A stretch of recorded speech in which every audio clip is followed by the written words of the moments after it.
नमस्कार, सत श्री अकाल, आदाब, हेलो, हाय, केम छो, की हाल चाल गाइस, कैसे हो आप सभी लोग। मेरा नाम है शिवम गुप्ता और आप देख रहे हो शिवम सर मैकेनिकल। एंड दोस्तों, पहला पार्ट हम लोगों ने कल किया हुआ था जहां पर बहुत ही धमाकेदार क्वेश्चन करे और बहुत ही बढ़िया तरीके से आप सभी लोगों ने रिस्पॉन्स दिया। इसी तरीके से आज भी हम करने वाले हैं। 30 मिनट लेंगे और 30 मिनट में ये 30 क्वेश्चन कंप्लीट करेंगे और बढ़िया तरीके से कॉन्सेप्ट भी सीखेंगे। तो अगर आप लोग सभी लोग तैयार हैं तो एक बार गुलाबी दिल के साथ चैट बॉक्स को भर दीजिए और सेशन को लाइक जरूर कर देना मेरे यार। चलो आओ शुरुआत करते हैं। सबसे पहला क्वेश्चन आपके स्क्रीन पर ये रहा। Now the question is saying that fluid is a substance which offer no resistance to. क्या बात है, बहुत ही बढ़िया क्वेश्चन है। सबसे सिंपल सा क्वेश्चन है और इसमें बहुत सारे स्टूडेंट्स जो होंगे वो आंसर लगाएंगे और वो बोलेंगे कि सर जी इसका जो करेक्ट आंसर है वो ऑप्शन नंबर ए है ना। ऐसा ही बोलोगे भाई साहब, option number A will be the correct answer. लेकिन तुम एक बात बताओ, अगर ऑफर कोई भी रेजिस्टेंस ऑफर नहीं किया जा रहा है तो मतलब वहां पर जो आपका रेजिस्टेंस की वैल्यू जो तुम निकाल रहे हो है ना, tau equals to mu times of d u upon d y, फिर वो तो आनी नहीं चाहिए थी भाई। शेयर स्ट्रेस की वैल्यू तुम निकाल रहे हो ना according to the Newton's law of viscosity. आप शेयर स्ट्रेस की वैल्यू du अपॉन dy निकाल रहे हो।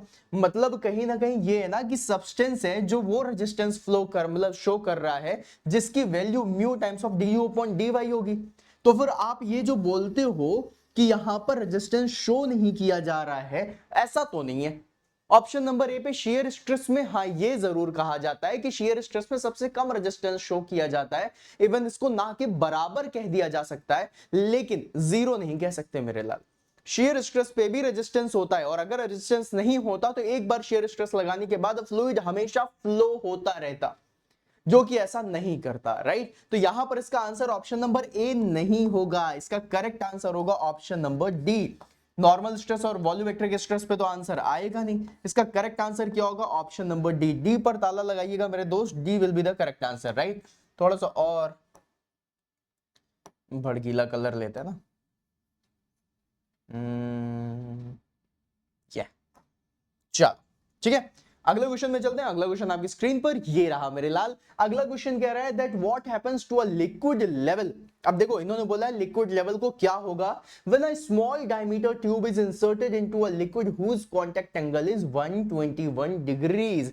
मतलब कि अगर आप स्मॉल ट्यूब को लिक्विड के अंदर रखो जिसका कांटेक्ट एंगल दिया हुआ है वो कितना दिया हुआ है, 121 डिग्रीज। मतलब कहने का क्या है कि 121 डिग्रीज अगर आपको कहीं पर भी दिखाई दे रहा है मतलब कि 90 से ऊपर है, और अगर 90 से ऊपर है तो ये कैसा एंगल बना रहा है, ऑब्ट्यूज एंगल बना रहा है। और अगर ऑब्ट्यूज एंगल है मेरे लाल, मतलब कहने का ये है कि कहीं ना कहीं ये मरकरी की तरफ जा रहा है और यहां पर क्या होगा, कोहेशन ज्यादा होगा, आदेशन कम होगा, तो यहां पर कैपिलरी फॉल होगा, राइट।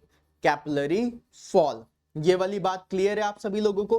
भाई सिंपल सी बात है, मरकरी का जो एंगल होता है कांटेक्ट एंगल वो होता है अप्रोक्सीमेटली 132 डिग्री। ये किसके लिए होता है, मरकरी के लिए। और यहीं पर ही याद रखिएगा वाटर के लिए जो कांटेक्ट एंगल होता है वो कितना होता है, 60 डिग्री। तो ये 132 के करीबन है 121, मतलब कि यहां पर कोहेशन ज्यादा होगा। मरकरी जितना नहीं होगा लेकिन होगा तो कैपिलरी फॉल तो आपको देखने के लिए मिलेगा। कैपिलरी फॉल मतलब लिक्विड लेवल नीचे की तरफ जाएगा। ऑप्शन पढ़ लेते हैं। Liquid level in the tube will fall first then rise, गलत है। Liquid level in the tube falls, option number B will be the correct answer. अगला क्वेश्चन आपकी स्क्रीन पर ये रहा। कह रहा है calculate the specific weight of the 1 litre of the petrol of specific gravity 0.8। क्या बात है, बहुत ही बढ़िया। तो सबसे पहले तो गाइस अगर मैं डेंसिटी स्पेसिफिक ग्रेविटी मतलब ये जो वैल्यू दी हुई है ये किसकी वैल्यू दी हुई है, एस की वैल्यू दी हुई है, ठीक है। एस क्या, स्पेसिफिक ग्रेविटी या फिर रिलेटिव डेंसिटी दिया हुआ है। तो अगर मैं यहां से आप लोगों का डेंसिटी निकालना चाहूं तो क्या हो जाएगा, मास पर यूनिट वॉल्यूम। बिल्कुल सही बात है सर जी। अब यहां पर आप लोग एक चीज समझना जो मैं आप लोगों से पूछना चाह रहा हूं, 1 लीटर ऑफ द पेट्रोल दिया हुआ है, स्पेसिफिक वेट पूछ रहा है। स्पेसिफिक वेट कहने का मतलब क्या है, ये रोजी की वैल्यू पूछ रहा है, ठीक है।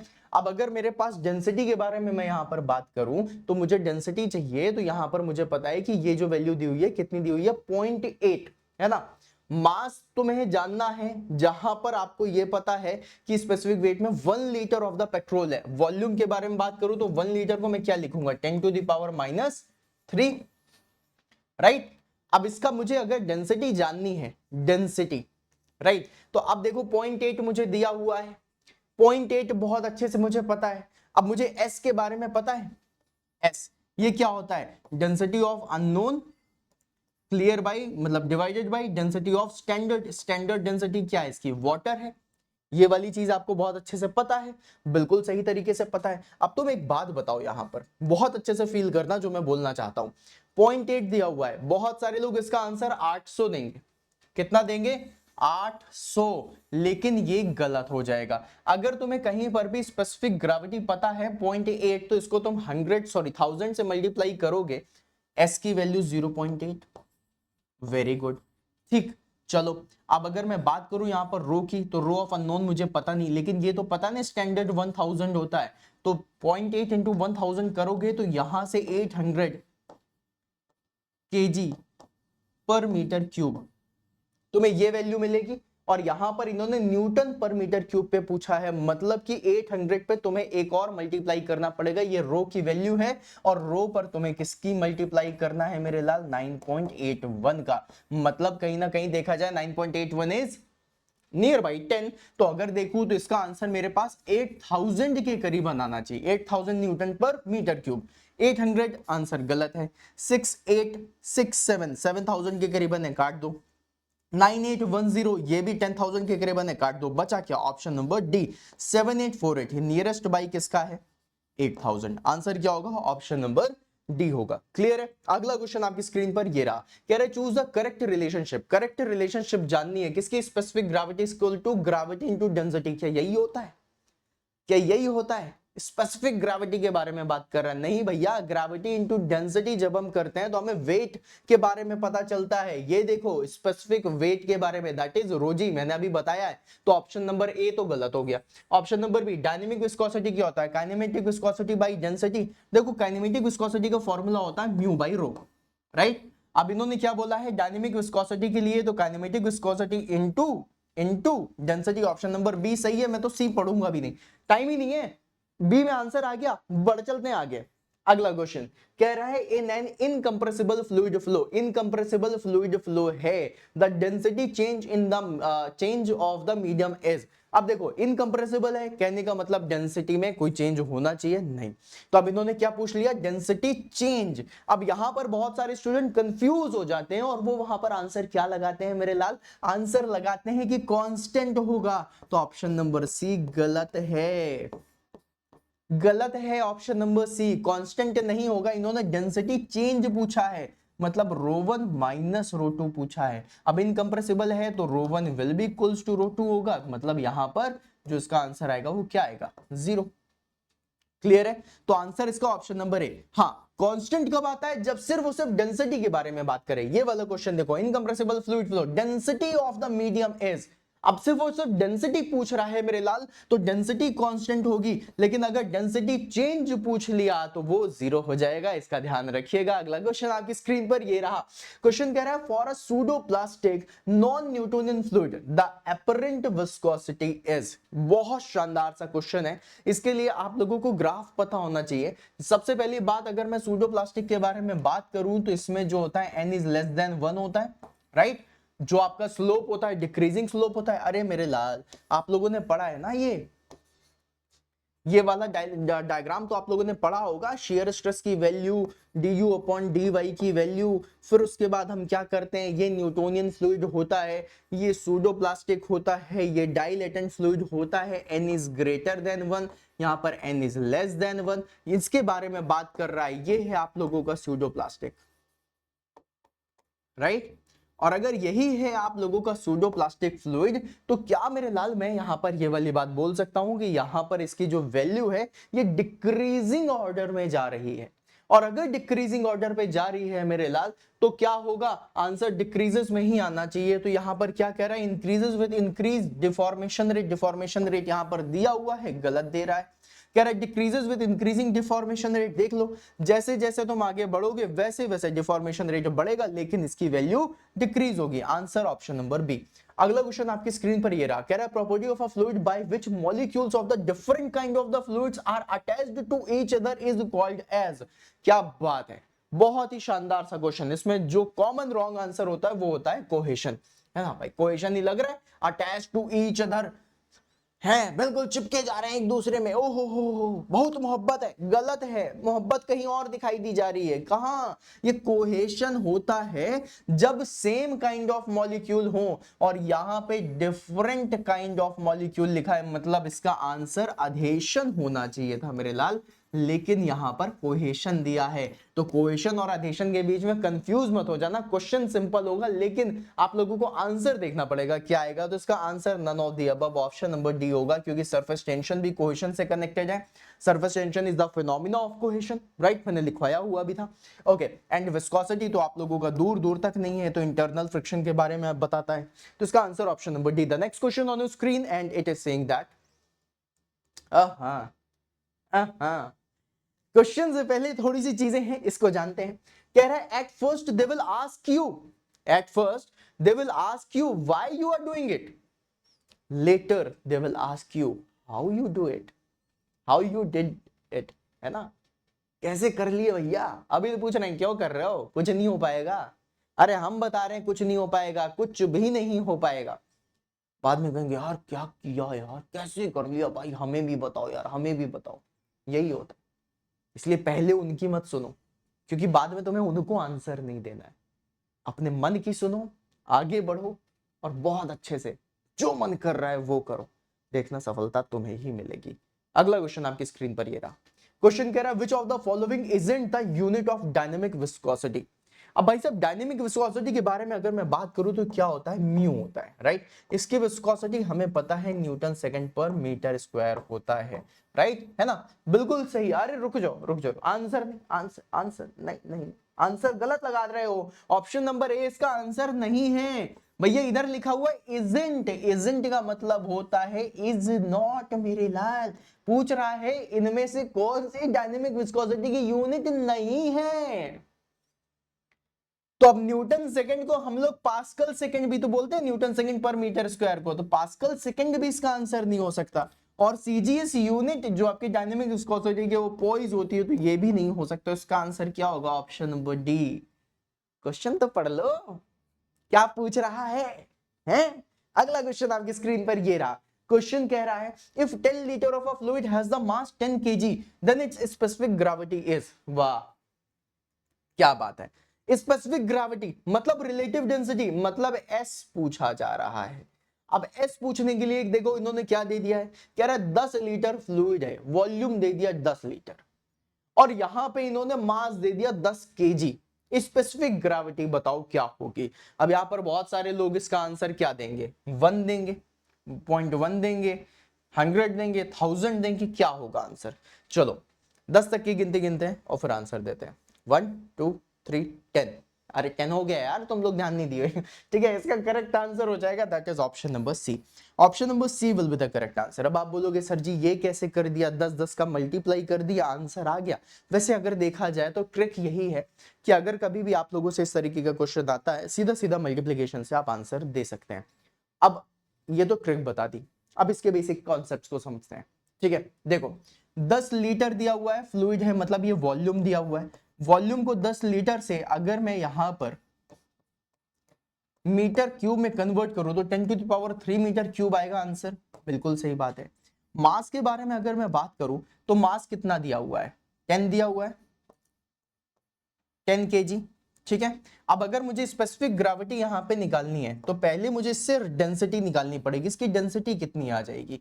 तो डेंसिटी 10 यहां पे दिया है और डिवाइडेड बाय 10 तो हो जाएगा, लेकिन ऊपर ये 10⁻³ जब जाएगा ना तो ऊपर क्या हो जाएगा, 10⁻³ हो जाएगा। क्या ये वाली बात समझ रहे हो, क्या हो जाएगा, 10⁻³ हो जाएगा। इतना क्लियर है। अब इतना क्लियर है तो 10 से क्या 10 उड़ जाएगा, राइट। क्या क्लियर है, राइट जी सर जी क्लियर है। अगर मैं देखूं तो यहां पर मुझे जो मिल रहा है वो क्या मिल रहा है, ये वॉल्यूम था और ये मास था, 10 से 10 उड़ा दिया तो बचा क्या, 10⁻³ मतलब 1000 बच गया, राइट। ये क्या आ गया, 1000 आ गया। अब अगर आपसे पूछ रहा है स्पेसिफिक ग्रेविटी क्या होगी, तो स्पेसिफिक ग्रेविटी क्या होनी चाहिए, 1000 तो दिया ही हुआ है, और डिवाइडेड बाई 1000 से करेंगे तो आंसर कितना आ जाएगा, 1 आ जाएगा। तो फिर आंसर 1000 लगाओगे, 100 लगाओगे, 1 लगाओगे, क्या लगाओगे, बी लगाओगे। ऑप्शन नंबर सी घनघोर गलत है। मुझे बस यही चेक करना था कि क्या तुम लोगों ने ऑप्शन नंबर सी में टिक कर ही दिया था। भैया खुद का भी तो कॉन्सेप्ट लगाओ, भरोसा करो यार खुद के ऊपर हैं। 10 into 10 से आंसर दे रहे हो, बोले हाँ ट्रिक यही होती है, याद कर लेते। अच्छा कितने लोगों ने बिल्कुल आंखें बंद करके भरोसा करा था, नहीं करना है, यही गलत हो जाता है। ठीक है, कॉन्सेप्ट इसीलिए सिखाया है ताकि कॉन्सेप्ट के बेसिस में जाओ। और ऐसे बहुत सारे लोग होंगे जो तुम्हें ट्रिक बताएंगे कि नहीं देखो इसको इससे मल्टीप्लाई कर दो आंसर आ जाएगा। भैया कैसे, पहले सिखा दो, फिर उसके बाद देखेंगे कि हम अपनी ट्रिक बना लेंगे, हम अपना कर लेंगे, है ना। ये आंसर था किसी के लिए जो आपको समझ में आ जाएगा। ओके अगला क्वेश्चन आपकी स्क्रीन पर ये रहा, कह रहे when the fluid is at rest the normal stress is. अब देखो अगर फ्लूइड रेस्ट पर है तो नॉर्मल स्ट्रेस क्या होना चाहिए। रेस्ट पर नॉर्मल स्ट्रेस की वैल्यू मतलब अगर देखी जाए तो होती है, कई सारे लोग बोलते हैं कि भैया मैक्सिमम होगा, मैं कहता हूं नहीं पता मुझे। अरे तुमको भी नहीं पता यार, फ्लूइड रेस्ट पर है, तुम उसमें कितना लोड लगा रहे हो कैसे पता, कैसे पता कितना लोड लगा रहे हो। अब तुम्हें अगर नहीं पता तो तुम ये तो बोल सकते हो कि भैया जीरो नहीं होगा, ये तो पता है ना, कुछ तो होगा। अनप्रेडिक्टेबल है, unpredictable until and unless any data is given, data is given। हाँ ये तुम जरूर बता सकते हो कि अगर यहां पर फ्लूइड रेस्ट पर है तो जो इसका शेयर स्ट्रेस की वैल्यू होती है मेरे लाल वो हो जाएगी तुम्हारी जीरो, शेयर स्ट्रेस जीरो हो जाएगा, ये तो डन है, बाकी तुम नहीं बता सकते। क्लियर है, बढ़िया तरीके से क्लियर है।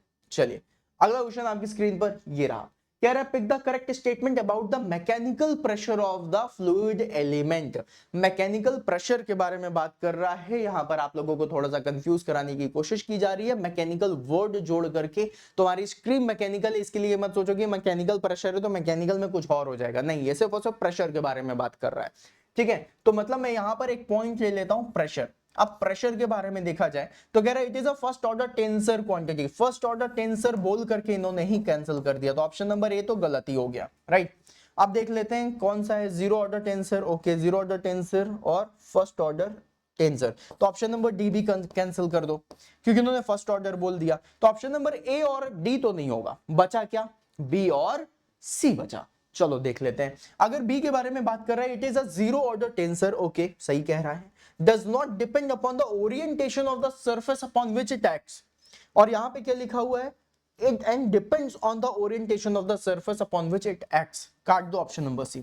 भैया प्रेशर के बारे में तुम जानते हो, ऑलवेज ऑलवेज परपेंडिकुलर होता है मेरे लाल, हमेशा परपेंडिकुलर होता है, कोई फर्क नहीं पड़ता कि तुम्हारी जो सरफेस है वो ऐसी है या ऐसी है या फिर ऐसी है या ऐसी है, हर जगह ये परपेंडिकुलर वर्क करेगा। तो मतलब ये क्या डिपेंड कर रहा है, नहीं डिपेंड कर रहा है, it does not depend upon the orientation of the surface, कहां से है कोई फर्क नहीं पड़ता, मैंने तो 90 डिग्री पे लगना है, हम परपेंडिकुलर है और हमारा मकसद बिल्कुल डेफिनिट है ना, दोनों चीजें हैं प्रेशर के साथ। ठीक है, अगला क्वेश्चन आपकी स्क्रीन पर, इसका correct answer option number B होगा, बी पे ताला लगाइएगा। अगला क्वेश्चन आपकी स्क्रीन पर कह रहा था velocity gradient in the transverse direction of a fluid flow equals to, क्या बात है, बहुत बढ़िया, जबरदस्त। इन्होंने बोला भैया वेलोसिटी ग्रेडियंट, वेलोसिटी ग्रेडियंट कहने का मतलब क्वेश्चन को ध्यान से पढ़ना, आंसर गलत होने की जो उम्मीदें हैं वो बहुत ज्यादा होती हैं। Velocity gradient that is du upon dy is in the transverse direction, transverse direction कहने का मतलब y एक्सिस में, जो आप लोगों का लॉन्गिट्यूडनल एक्सिस होता है ना, वो आप लोगों का x में आता है, ट्रांसवर्स आता है y में। For a fluid flow is equal to the pressure gradient in the flow, the rate of normal strain, the stress at that point। वाह, ओके आंसर आप लोगों में से बहुत सारे लोग ऑप्शन नंबर ए देंगे, आप सभी लोगों को बता दूं ऑप्शन नंबर ए घनघोर गलत है। अब क्या बचा, ऑप्शन नंबर बी है ना, गलत है, गलत है।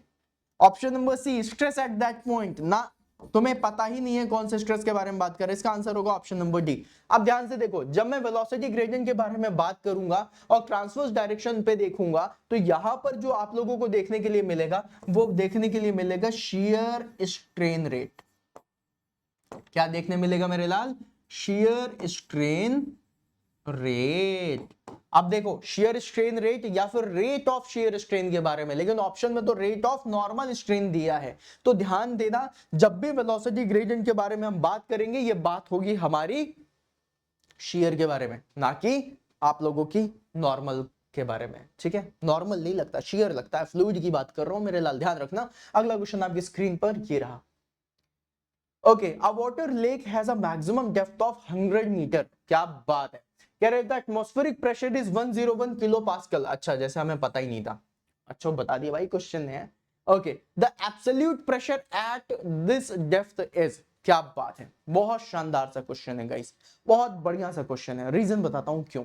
रीजन ये है कि इन्होंने भाई साहब एब्सोल्यूट प्रेशर पूछा है। एब्सोल्यूट प्रेशर क्या होता है? Atmospheric pressure plus gauge pressure. तो एटमॉस्फेरिक प्रेशर मुझे 101 पता है, और यहां से जो वाटर टैंक के बारे में बता रहा है, इससे मैं गेज प्रेशर निकालूंगा। तो जो मेरा पी गेज की वैल्यू आएगी, देखते हुए जाना मेरे लाल, पी गेज की वैल्यू क्या होगी? रो। रो कितना है? वाटर के बारे में बात कर रहा है तो 1000 ले लेता हूं। जी कितना दिया हुआ है? जी दिया हुआ है 9.81, राइट। ओके, और एच कितना दिया हुआ? 100 मीटर। 100 मीटर।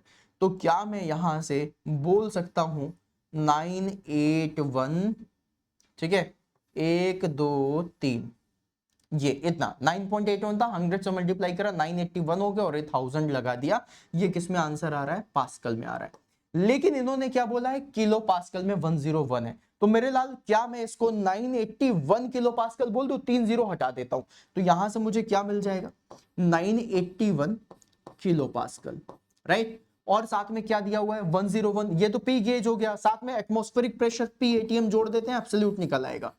ठीक है, तो यहां पर 101 जोड़ देता हूं, 101 जोड़ दो, 1 1 2, 8 में से 0 जोड़ो 8 ही आएगा, और 9 में से 1 जोड़ो 10 आएगा। 1082 किलो पास्कल, यही आंसर होना चाहिए। कहीं दिया है क्या? Option number A will be the correct answer. ठीक है, ऑप्शन नंबर ए इसका correct is the answer is the. अगला क्वेश्चन आपकी स्क्रीन पर ये रहा।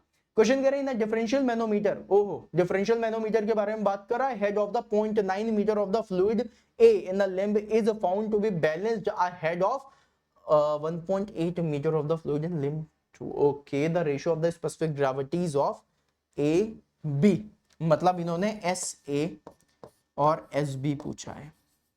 ठीक है, बस आ गया। H1 इक्वल्स टू H2 हमने फॉर्मूला पढ़ा था पहले। अब यहाँ पर A1 1 की और 2 2 की जगह AB लिखा हुआ है, तो S1 S2 हो गया, तो ये क्या हो जाएगा? S2 H1।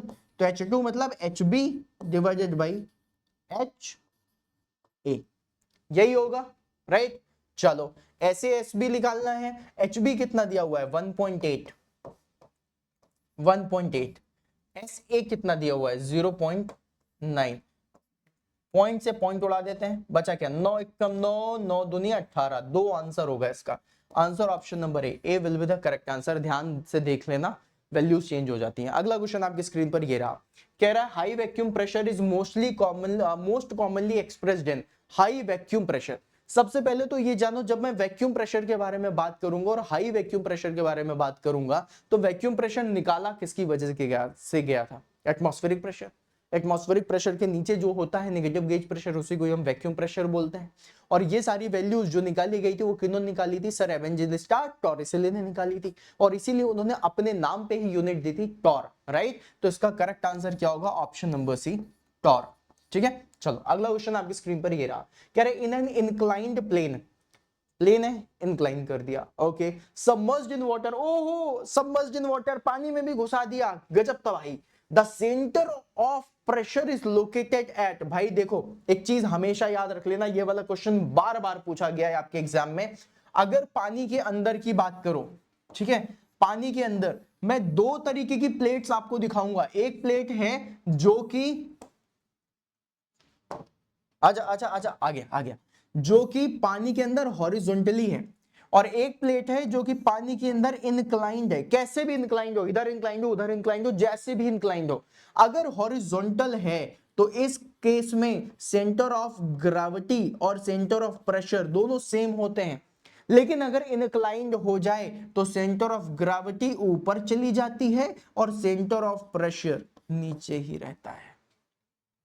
ठीक है, तो मतलब सेंटर ऑफ प्रेशर बिलो होगा सेंटर ऑफ ग्रेविटी से, है ना। सेंटर ऑफ ग्रेविटी को हम सेंट्रॉइड भी बोल देते हैं कई बार। अब ऑप्शन देख लेते हैं, इन्होंने बोला है इंक्लाइंड प्लेन के लिए, मतलब ये वाली कनेक्शन में एट द सेंट्रॉइड काट दो, बचा क्या, बिलो द सेंट्रॉइड। बिल्कुल सही आंसर, ऑप्शन नंबर बी लगाओ, आगे बढ़ जाओ। अगला क्वेश्चन आपकी स्क्रीन पर ये रहा, आ जाओ भाई।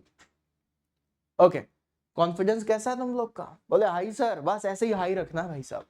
कोई भी तुम्हें कितना भी झुकाने की कोशिश करे, कोई भी तुम्हें कितना भी रोकने की कोशिश करे, कोई भी तुम्हें कितना भी तोड़ने की कोशिश करे, ना झुकेगा, ना टूटेगा, ना रुकेगा, है। इस कॉन्फिडेंस से आगे बढ़ेगा। क्वेश्चन आपकी स्क्रीन पर ये रहा। क्वेश्चन कह रहा है core prints are used to, देखो मैंने आप सभी लोगों को बताया था कोर प्रिंट्स क्या होता है। प्रोडक्शन इंजीनियरिंग का बहुत अच्छा सा क्वेश्चन। कोर प्रिंट्स कोर को सपोर्ट करने के लिए लगाया जाता है, लेकिन ये बाहरी मित्र है, बाहर से ही काम करता है। अंदर से काम करने वाले कौन से होते हैं? चैपलेट्स होते हैं, वो भी कोर को सपोर्ट करते हैं, लेकिन वो अंदर से काम करते हैं। ये बाहरी दिखावे वाला है, याद रखिएगा, टू सपोर्ट द कोर। ठीक है, देखो लिखा हुआ है form seat to support and hold the core. Answer option number B. अगला क्वेश्चन आपकी स्क्रीन पर ये रहा, कह रहा था property of the moulding sand which does not provide any resistance to contraction of the solidified casting is called as. क्या बात है, हवाई नहीं लगी। क्वेश्चन क्या कह रहा है सर जी? अरे समझो, इन्होंने बोला है मोल्डिंग सैंड की प्रॉपर्टी बताओ, वो जो कह रही है which does not provide any resistance to contraction, मतलब अगर वो छोटी होनी चाहे तो छोटी हो सकती है, बड़ी होनी चाहे तो बड़ी हो सकती है, जो मन करे वो कर सकता है। तो मैंने आप लोगों को बताया था कि हनुमान चालीसा याद है, हनुमान जी के अंदर भी ये वाली प्रॉपर्टी थी। सूक्ष्म रूप धरी सिंह दिखावा, विकट रूप धरी लंक जरावा, भीम रूप धरी सुर सहारे, रामचंद्र जी के काज सवारे। मतलब कभी छोटे भी हो सकते हैं, कभी बड़े भी हो सकते हैं, कभी बहुत ही बड़े हो सकते हैं। ये प्रॉपर्टी क्या कहलाती है? Collapsibility. Answer option number A will be the correct answer. अगला क्वेश्चन आपकी स्क्रीन पर कह रहा है decreasing the clay content. Okay, कह रहा मिट्टी कम कर दो, है ना। Clay content in the moulding sand increases the. भाई देखो सिंपल सी बात है, जो क्ले होता है बहुत फाइन पार्टिकल्स होते हैं और वो आपस में बहुत ज्यादा मिक्स होकर के रहते हैं। अगर तुम क्ले कंटेंट को अपने मोल्डिंग सैंड से कम कर दोगे तो परमेबिलिटी बढ़ जाती है, क्योंकि क्ले ही है जो जाके सैंड के बीच में बह जाता है। तो क्ले कंटेंट कम करने से परमेबिलिटी इंक्रीज होती है। Option number A will be the correct answer. अगला क्वेश्चन कह रहा है in a green sand moulding process. Green sand मतलब सैंड में मॉइस्चर है। Okay, uniform ramming leads to. देखो गाइस, अगर ग्रीन सैंड है और यूनिफॉर्म रैमिंग करते हो तो यूनिफॉर्म रैमिंग करने से जो हमें सबसे बढ़िया चीज मिलती है वो मिलती है डायमेंशनल स्टेबिलिटी, डायमेंशनल एक्यूरेसी। बढ़िया तरीके से अगर आपकी रैमिंग हो रखी है तो आपको सरफेस फिनिश भी बहुत बढ़िया मिल सकती है। ठीक है, ऑप्शन पढ़ते हैं। कह रहा है लेस चांस टू पोरोसिटी, ना गलत है। Okay, uniform flow of the molten metal into the mould cavity. ये यूनिफॉर्म फ्लो के लिए तो आप लोग स्प्रू वगैरह पे जाओगे ना, रनर पे जाओगे, ये भी नहीं हो सकता। Greater dimensional stability of the casting, ये देखो बिल्कुल सही। Less sand expansion type of the casting defect, गलत। तो इसका आंसर ऑप्शन नंबर सी। अगला क्वेश्चन कह रहा है if the proportion of the oxygen is less then the proportion of acetylene in the oxy acetylene gas welding, मतलब oxygen कम है और एसिटिलीन मतलब C2H2 ज्यादा है। मुझे हमेशा से पता है C2H2 मेरी गैस है जिसको मैं 1 ही रखता हूं, और 1 से कम अगर ऑक्सीजन है, मान लो 0.9 है, तो ऐसी जो फ्लेम होती है इसको हम या तो रिड्यूसिंग फ्लेम बोलते हैं या फिर कार्बोराइजिंग फ्लेम बोलते हैं। तो इसका correct answer reducing, carburising flame. Option number B will be the correct answer. Next question on the screen, it is saying that zinc alloy are perfectly cast by. अब देखो गाइस, अगर मैं zinc के बारे में बात करूं और खासकर जिंक एलॉयज के बारे में बात करूं तो इसको कास्टिंग जो करना है उसमें आप लोगों को कुछ याद आ रहा होगा। जो मेरे पुराने स्टूडेंट होंगे उनको याद होगा LTZ कुछ याद आ रहा है। ये होता है लेड, ये होता है टिन, ये होता है जिंक। ये सारी चीजें हम लोग किससे करते हैं कास्टिंग में? डाई कास्टिंग से करते हैं, है ना। डाई कास्टिंग में भी थोड़ा सा डेप्थ में जाएंगे तो हॉट चैम्बर डाई कास्टिंग और कोल्ड चैम्बर डाई कास्टिंग आ जाता है ना, तो ये सारी चीजें इसमें आती हैं। अब इतने ज्यादा डेप्थ में ना जा करके मैं आप सभी लोगों को बता दूं कि डाई कास्टिंग से आप लोग दो मिक्सचर पे जाते हो, चलो बता ही देता हूं। एक तो होता है LTZ that is lead tin and zinc, और एक होता है ABC। ABC, A for apple, B for ball, C for cat, नहीं, A for aluminium, B for brass, C for copper, ठीक है।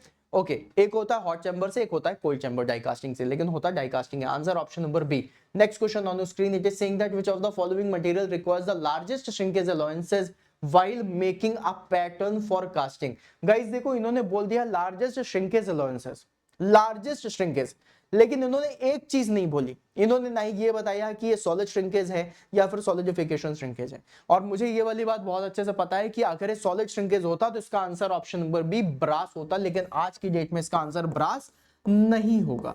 हाँ भैया, BSc करके एसी में बैठ गए, एक ट्रिक है वो भी सिखाऊंगा, लेकिन वो मैं इन डेप्थ जब पढ़ाऊंगा तब सिखाऊंगा। 30 मिनट में 30 क्वेश्चन करने हैं, ब्रास इसका आंसर नहीं होगा। मैक्सिमम श्रिंकेज जब हम सॉलिडिफिकेशन और सॉलिड श्रिंकेज दोनों को लेकर के चलेंगे तो क्या आएगा, स्टील। स्टील में सबसे ज्यादा श्रिंकेज देखी जाती है, इसका आंसर ऑप्शन नंबर डी होगा। अगला क्वेश्चन आपकी स्क्रीन पर ये रहा, कह रहा है principal materials used in soldering are. अब देखो, सोल्डरिंग एक प्रोसेस होती है, आप लोगों को पता है 250 डिग्री सेंटीग्रेड तक कर सकते हैं, 250 से 400 तक होती है, लेकिन 250 में हमारा काम हो जाता है। सोल्डरिंग कब करते हैं, जब इलेक्ट्रॉनिक चिप्स चिपकानी होती है, या फिर जब भी कभी आप इलेक्ट्रिक काम करते हो, है ना, इसलिए जो वायर को जोड़ते हो, IC को जोड़ते हैं, है ना, इंटीग्रेटेड सर्किट, तो उसके लिए हम जो एलॉय यूज करते हैं, या फिर मैं बोल दूं जो सोल्डर मटेरियल यूज करते हैं, वो किसका बना होता है, लेड और टिन का, है ना। तो अब यहां पर देखा जाए तो ऑप्शन ए ही दिख रहा है, लेड और tin, answer option number A. अगला क्वेश्चन कह रहा है in the thermit welding, the thermit is a mixture of. Thermit welding कब यूज होती है मेरे लाल, थर्मिट वेल्डिंग तब यूज की जाती है जब हमें रेल की पटरियां जोड़नी होती है ना। उसमें बहुत सारे स्टूडेंट कंफ्यूज हो जाते हैं कि एल्यूमिनियम प्लस आयरन ऑक्साइड है या एल्यूमिनियम ऑक्साइड एंड आयरन है। याद रख लेना, थर्मिट वर्ड जब भी कभी आएगा, थर्मिट वर्ड हमेशा जब आएगा तो उसमें एल्यूमिनियम और आयरन ऑक्साइड होता है, ना कि आयरन ऑक्साइड, मतलब ना कि आयरन एंड एल्यूमिनियम ऑक्साइड। इसका आंसर ऑप्शन नंबर बी गलत है, इसका आंसर ऑप्शन नंबर ए होगा, इसको याद रखिएगा।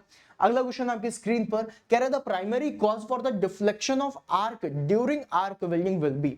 अब भाई साहब, आर्क वेल्डिंग में आर्क डिफ्लेक्ट क्यों हो जाती है, जाना था जापान पहुंच गए चीन, क्यों, क्योंकि यहां पर एक मैग्नेटिक फील्ड जनरेट हो जाती है, और जो मैग्नेटिक फील्ड जनरेट होती है मेरे लाल, वो किस लिए होती है, वो किसकी वजह से होती है, वो होती है मेरे लाल सिर्फ और सिर्फ एक वजह से, और वो है डायरेक्ट करंट। अब डायरेक्ट करंट मतलब DC। अरे ये तो कहीं और ही चले गए, हम तो कुछ ज्यादा ही आगे चले गए, हमारा आंसर तो उसी में आ गया था। डायरेक्ट करंट में क्या जनरेट होता है, मैग्नेटिक फील्ड जनरेट होती है, मैग्नेटिक फील्ड की वजह से तो होता है। आंसर ऑप्शन नंबर बी, मैं DC तक पहुंच गया था ठीक है, कई बार आंसर जल्दी भी आ जाता है। अगला क्वेश्चन आपकी स्क्रीन पर ये रहा, कह रहे हैं arc blow problem occurs in. ये देखो, पहले तो डिफ्लेक्शन ऑफ आर्क, जो डिफ्लेक्शन ऑफ आर्क का क्वेश्चन था उसी से ही हम लोगों ने रिलेट कर लिया आर्क ब्लो को। अब आर्क ब्लो के बारे में भी मैंने आपको बता दिया कि ये किसमें होता है, DC वेल्डिंग, मतलब डायरेक्ट करंट में। अब देखो डायरेक्ट करंट में, ओए होए होए, तीनों में DC लिखा हुआ है तो तीनों सही है। लो लो लो, answer option number D, D will be the correct answer. Straight polarity DC welding, मतलब स्ट्रेट पोलैरिटी डायरेक्ट करंट में भी आप आर्क ब्लो देखोगे, रिवर्स पोलैरिटी डायरेक्ट करंट में देखोगे, और डायरेक्ट करंट तो डायरेक्ट करंट है ही है। तो DC वेल्डिंग अगर कहीं पे लिखा है आर्क ब्लो होगा, इधर इट इज रिवर्स और फॉरवर्ड और स्ट्रेट पोलैरिटी, ठीक है। Answer option number D. अगला क्वेश्चन कह रहा है Francis and Kaplan turbines falls under the category of. Kaplan turbine में बहुत सारे लोग कंफ्यूज हो जाते हैं, लेकिन फ्रांसिस का तो पता है ना, फेवरेट टर्बाइन है, मीडियम पे चलती है, सब कुछ बहुत जबरदस्त तरीके से चलता है। मेरे लाल आंसर क्या होगा, reaction turbine, option number B will be the answer. अगला क्वेश्चन आपकी स्क्रीन पर कह रहे the critical speed of a turbine is. अब देखो एक चीज जिसे बहुत अच्छे से समझना, क्रिटिकल स्पीड कहने का मतलब क्या हो जाता है, क्रिटिकल वर्ड कब लगाते हैं, जब जमीन आसमान का फर्क हो जाए, जब जीने मरने की बात आ जाए, तब क्रिटिकल लगाते हैं। नेचुरल फ्रीक्वेंसी से जब आप मैच करने लग जाओ तब क्रिटिकल लगाते हैं, समझ रहे हो। ऑप्शन देखते हैं, कह रहे same as the runway speed, but हवाई जहाज भगा रहे हो क्या जो रनवे स्पीड। फिर क्या कह रहा है, the speed that will lead to the mechanical failure of the shaft ना, वैसे थोड़ा सा सही है लेकिन इतना सही नहीं है। Okay, the speed which is equal to the natural frequency of the rotor, ये ज्यादा सही लग रहा है मुझे। The speed equal to the synchronous speed ना, जनरेटर से नहीं, रोटर से। Answer option number C will be the correct answer. 30 question हमारे हो चुके हैं गाइस, मजा आया होगा, बढ़िया तरीके से मस्ती के साथ हमने पढ़ा है, कॉन्सेप्ट बहुत अच्छे से क्लियर करें। तो दोस्तों अगर आप लोगों ने जो भी क्वेश्चन है इनमें से कुछ गलतियां अगर आप लोगों ने करी हैं, सही तो बहुत की होगी, ये मुझे कॉन्फिडेंस है। तुम लोग बहुत स्मार्ट, बहुत अच्छे बच्चे हो, बहुत मेहनत से लगन से पढ़ते हो, तो तुमने सही तो किया होगा, ये पक्की बात है। गलत कितने क्वेश्चन हुए उन सबको देखना है। और गाइस जो जो सेशन में मैं गलत मतलब जो जो सेशन में क्वेश्चन करा रहा हूं वो तो तुम रिवाइज करो, लेकिन जो गलत क्वेश्चन हो रहे हैं ना उनको अलग से नोट्स बना करके लिख लो, क्योंकि वो क्वेश्चन आज गलत हुए तो एग्जाम में भी हो सकते हैं। और मैं लिख करके दे रहा हूं, जो क्वेश्चन मैं तुमको कराता हुआ जा रहा हूं तुम्हें एग्जाम में जरूर दिखाई देगा, ठीक है। और दोस्तों साथ में एक चीज और भी बता दूं, मेरे लाल, मेरे हरे, मेरे पीले, मेरे नीले, मैं सोशल मीडिया के सारे प्लेटफॉर्म्स में अब अवेलेबल हूं। फेसबुक की बात करी जाए, इंस्टाग्राम की बात करी जाए, टेलीग्राम की बात करी जाए, यूट्यूब में भी है ना, हर जगह। तुम्हें सिर्फ एक ही चीज सर्च करनी है, शिवम सर मैकेनिकल। क्या सर्च करना है? Shivam sir mechanical. तुम मुझसे इंस्टाग्राम पे भी कनेक्ट हो सकते हो, तुम मुझसे टेलीग्राम पे भी कनेक्ट हो सकते हो, और तुम मुझसे फेसबुक में भी कनेक्ट हो सकते हो, ठीक है। और एक चीज और बता दूं, चलो सुनी लो, व्हाट्सएप में भी कनेक्ट हो सकते हो। व्हाट्सएप में भी सर्च कर लेना, कम्युनिटी में जो आता है आप लोगों का शिवम सर मैकेनिकल, मैं मिल जाऊंगा, ठीक है। तो जितने भी लोग अभी तक मुझसे कनेक्टेड नहीं है, मुझसे कनेक्ट हो सकते हैं। अगर आप लोगों की कोई पर्सनल रिक्वायरमेंट है जो आप लोग चाहते हैं कि मैं शिवम सर को बताऊं और वो पूरी करें, कोई ऐसा टॉपिक है तो या तो आप कमेंट बॉक्स में लिख देना, या फिर आप मुझसे अगर कनेक्ट होना चाहते हो तो ये मेरी मेल आईडी है, that is Shivam sir mechanical, Shivam sir mechanical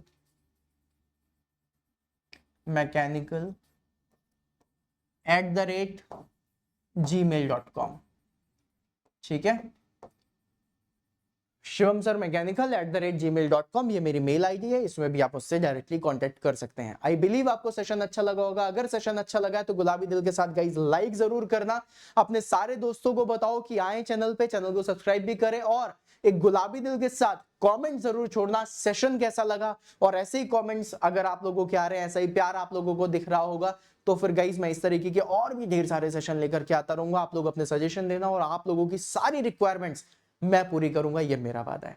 चलिए गाइस मिलते हैं फिर अपन नेक्स्ट सेशन में, तब तक के लिए बाय बाय, सायोनारा, बाय बाय।